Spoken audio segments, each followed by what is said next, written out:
Optus has revealed the compensation it will offer customers affected by its network failure on Wednesday, but not everyone's happy about it.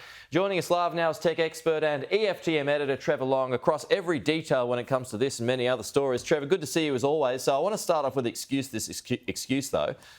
I'm going to read part of it. So Optus network designed with layers of fallback and redundancy. I get that. A modern intelligence router network is at the heart of it. I get that.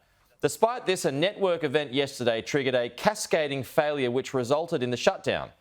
But they don't say what the network event was. So am I missing something? No, you're not. And I don't think we're meant to know exactly what it was. They don't want to admit any failure of their own or an external contractor. But what I believe happened, and they talked about the multiple redundancies, is these routers that exist in a large complex network. You remember there's tens of millions of devices using the Optus network. So there's a lot of traffic going through the network, and that traffic needs to be directed. That's what a router does. It says, if you need to go here, go there, there and there to get there, right? Now, what happens is if you update one of those routers and it fails, you need to roll it back quickly before you update any others. Because if more than one of those routers has the, let's call it the new directions, the new Sydney Street Directory or whatever you want to call it, then they'll all start to get that. And my understanding from just experts in the field is that's likely what happened here. The whole network went down of the routing, and that meant not only did traffic grind to a halt, but also Optus engineers who are offshore could not get in to fix it. So they had to then find the people internally who could physically come in, and that's why it took so long to fix. But all of that is speculation based on industry experts, because Optus hasn't detailed that and probably never will, because they're not exactly renowned for their transparency. No, and is there an element of embarrassment about this? No doubt. No doubt. I mean, look, I think we all have to admit and accept, as the CEO says, infrastructure fails, networks go down, technology fails. But to fail on this level is unprecedented, despite what the CEO tries to say, basically arguing that I'm not correct in saying this is the biggest outage we've ever had. It is longest and biggest. And, you know, it's unprecedented, and that is unacceptable. No other telco would accept this. Telstra's biggest outages were hours. And most importantly, even when we didn't have resolution, we heard from Telstra about what it was and what they were doing. That's the biggest failing, not the network failure, the communication failure from Optus.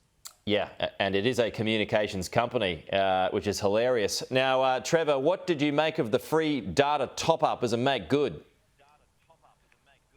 I laughed a lot because 200 gigabytes of data has zero value in today's economy. 7 years ago, in 2016, when Telstra had an outage and offered free data for a whole Sunday, that was of great value. People took advantage. They swarmed to the network. But today, at home, unlimited data. An Optus customer on their mid-tier $69 plan has 200 or 500 gigabytes of data at their whim, and the average Australian uses 15 gigabytes of data. So there's no need for more data. You don't even get charged when you use more than your plan. So it's not really a helpful thing. For prepaid customers, the unlimited data on the weekends, I will admit, is a great deal, but no compensation for home broadband customers and no real effort to please businesses that don't have an Optus business manager. So, you know, there's a lot of work to do. So if folks want to leave the company though, Trevor, is it that easy? Aren't they already locked into contracts?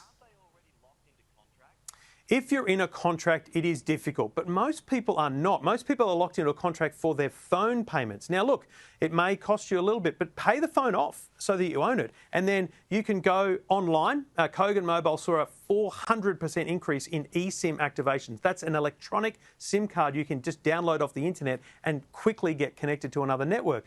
Vodafone had a massive increase in customers. I'm confident Telstra did too, though they haven't reported. Boost Mobile had a huge increase in customers because people are taking the time to change.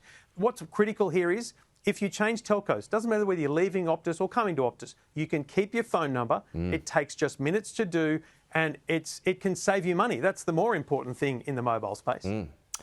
I don't know whether you can answer this question, Trevor, but we do know that there is a former New South Wales Premier who is waiting in the wings at Optus, and I noticed that she's given some comments to the SMH today, apologising. I wonder if there might be a move on her to run the company eventually.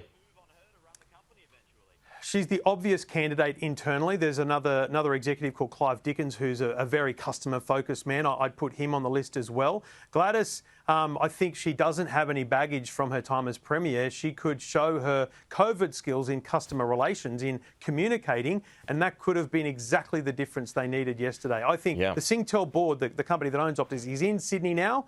I think they would have to be looking at this. And if customer numbers drop, that's exactly why they'll make the change. Well, if it's all about PR at the moment and crisis management, I mean, I think that they do a lot worse than doing that. That's for sure. Bringing Gladys on board to run the company and communicating a hell of a lot better than the current CEO is doing.